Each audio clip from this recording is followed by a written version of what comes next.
I start with the feet because that's where we ground ourselves.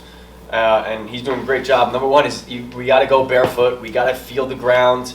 We got to understand that, our feet are made to feel things. It's made to not be suffocated in a shoe. So I start with there just to kind of bring that into play a little bit more. And like we talked about with this brain connection, the brain perceives our hands and our feet as pretty significant areas. So when we're able to get after the foot early on, that helps kind of relax your nervous system and reset it so that you can do the activity and get the best out of that as well. So Start with the ground up. Start with the ground up for sure. So let's start with that. So what are you using here? What are we using? So this is a lacrosse ball. It's a little bit harder. You could also use a baseball, tennis ball. You might sink in, but a lacrosse ball will do just fine. A golf ball if you want to get more specific. That's when you endure the pain a little bit more. Yeah. The smaller it is, the more specific and kind of the more intense the stretch. But this is a little bit broader, and this is obviously the broadest. But let's start for the foot. We're going to start with a lacrosse ball. Is there anything in particular, any particular place that you want the people at home to be focusing on? on? Come a little bit closer to me. So we're going to start, so the audience can see, we're going to start with your right foot, okay? Ideally, I do this with the shoe, with the sock off. Yeah. But for this time, it's fine. I'm going to put this underneath the heel.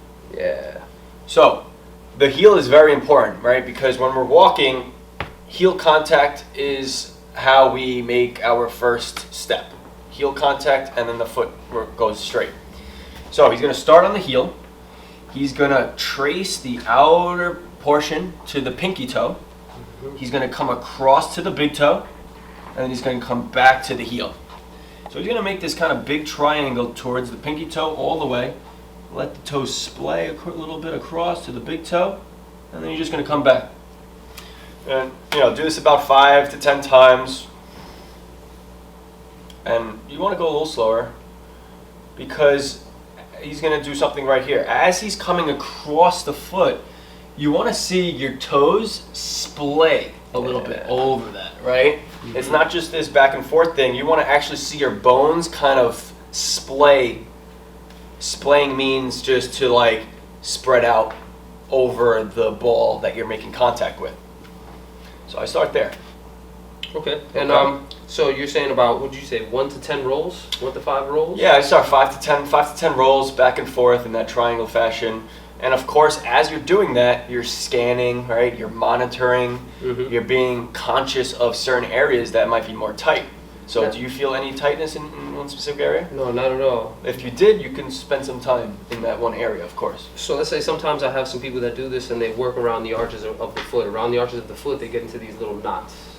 These little pebbles almost. Okay. What do you have them do with that if they come across those little pressure points? So when they come across that, I like to almost go kind of back and forth right over there. So just a little bit side to side, just like that, right over.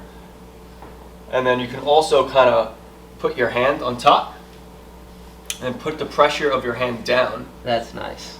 And then just push your hand kind of straight down so you're working around that lacrosse ball. Okay, perfect. All right? And now, after that, after I get into my feet, what else would you get into?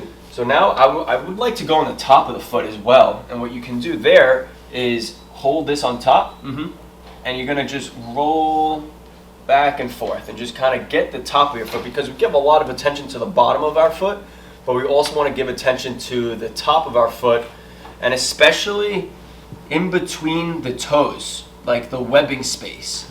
You want to definitely try to spread your toes out and then just kind of rub the lacrosse ball down and up the top of your foot as you remain your toes being spread out.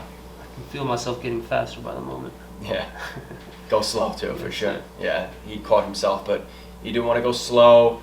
And you could go slow. You could even go more specific where you don't have to roll the whole way. You could just stay here and just back and forth in one small area. You can put more pressure,